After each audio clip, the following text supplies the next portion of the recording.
primary education, free secondary education for day schools, and without doubt, the education sector has grown steadily even as our population and development priorities grow as a nation. However, some unfortunate truths and discussions must be held now for prosperity, introspection, and national audit. We must be alive to the fact that our Constitution of Kenya 2010 gifted us devolution, which took off in the year 2013. At the same time, the Constitutional Development Fund, now National Government CDF, came into action in the year 2004. Hitherto, several funds have been channeled to our counties and constituencies since then to develop our villages, towns, and where we all come from. This was meant to bridge development gaps and create equity. I take note that since the year 2013, the 47 counties in Kenya have received a total of 4 trillion transfers from the national government to county governments as part of the shareable revenue. This does not include county-owned source income. Further, since 2004, CDF has received about 500 billion channeled to our constituencies and mostly going to the development of education. Various legal provisions detail how these monies must be spent, a top on education and more infrastructure development. When I raise the issue of unfairness in the criteria used to admit children in our 106 national schools countrywide, I have received overwhelming information and support countrywide. I have received overwhelming information and support from Kenyans across. Since revenue is shared equitably, why would some regions in Kenya have national schools that exist by name? They just a shell by themselves. Why would a certain member of parliament or governor or a community invest in the education sector and others don't? The issues I raised, and I want to be very clear, is that all children in Kenya deserve equal treatment. National schools are very critical because they have very developed infrastructure and they attract the best among our children. The issue that I raised, and I would like to continue raising it, is that there must be fairness in the placement of children in national schools. I have not insisted, and I cannot, that children of a certain area must go to schools where those schools are domiciled. No. What I'm saying is, where the schools are domiciled, children from that area who qualify to go to those schools must be given an opportunity. I have examples. Parents have called me from Nyanza, near Gaos, Kamusinga High School, Mukumu Gaos, Machako School, Mulango Gaos in Kitui, St. Charles Wanga, Thika High School, where children from those areas who had applied to be considered to be admitted in those areas, in those schools, and attained the requisite marks were denied an opportunity. For example, there is a child from the Goto area who got 71 out of 72 marks. Alliance High School is just a few meters from the Goto. That child had asked to be placed in Alliance High School, and the cluster was right. That child was denied an opportunity. Yet, some children from other areas with as low as 50 marks have been admitted to those institutions. That is what we are saying is unfair. It cannot be, you know. This placement must be based on merit for all the children of Kenya. And I am saying it's unfair to deny a child an opportunity to go to a school of his or her choice with very high marks and give that opportunity to another child with very low marks. That I'm saying is unfair, it's uncalled for. Let me also say this, because it's important.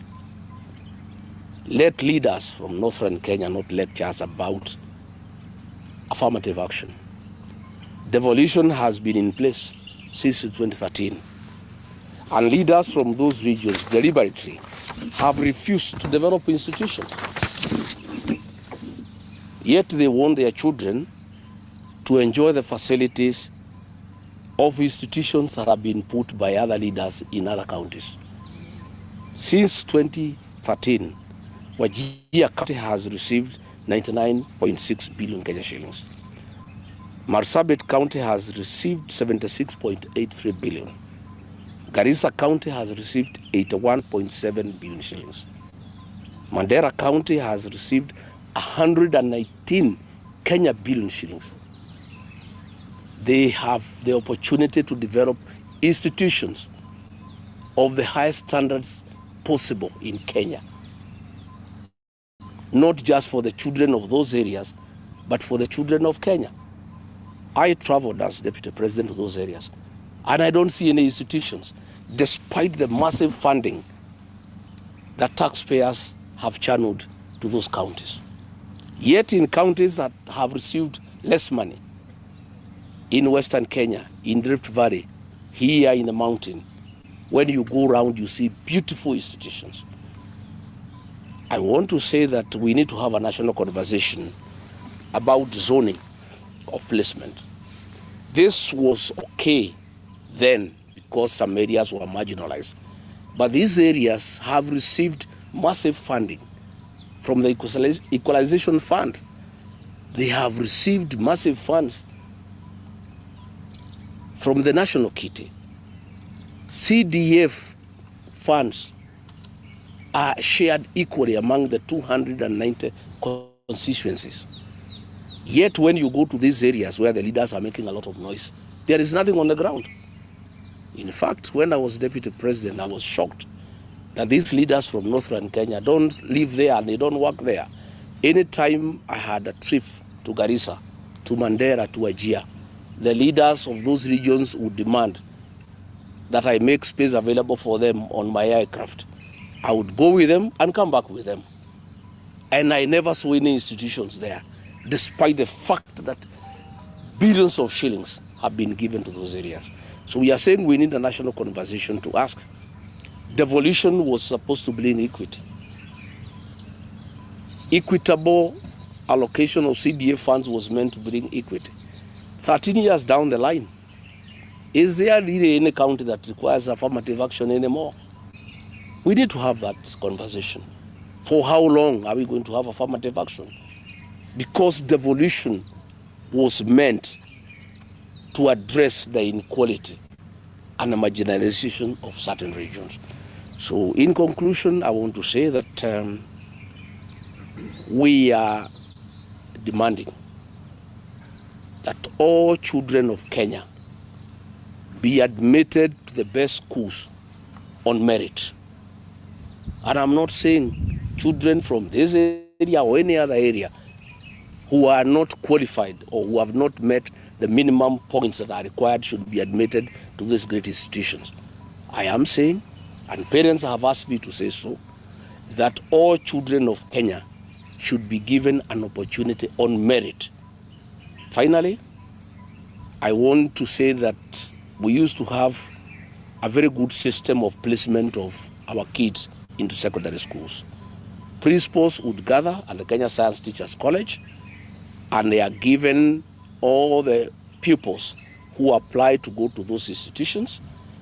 Then a committee would agree on the cutoff point, and the principals would make the choices and place the children accordingly. This is no longer the case.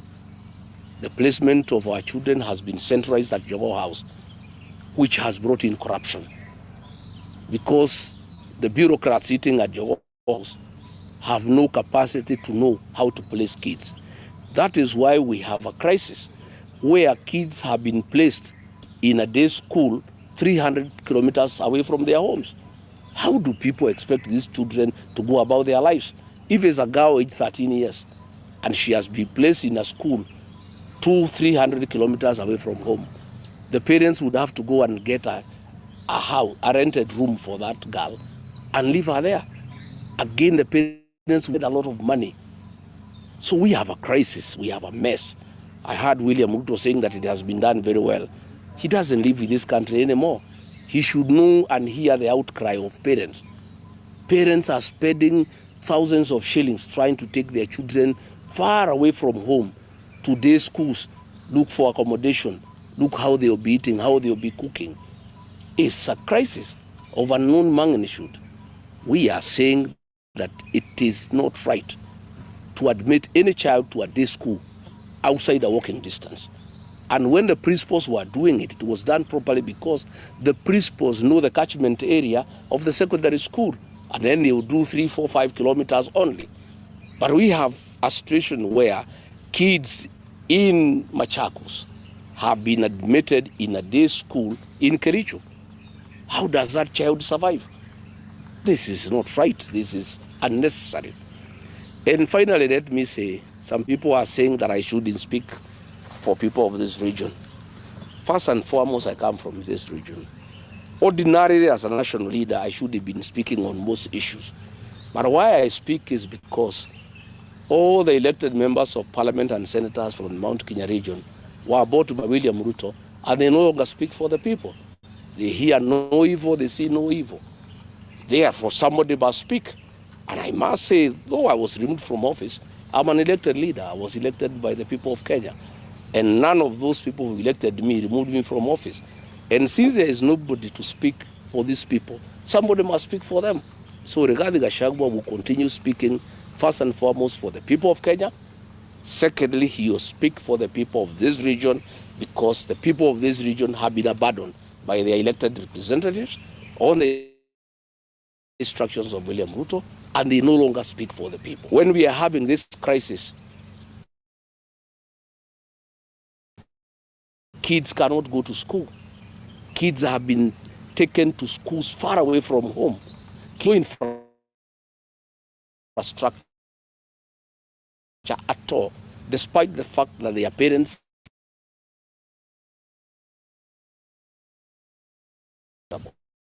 I must speak to this issue.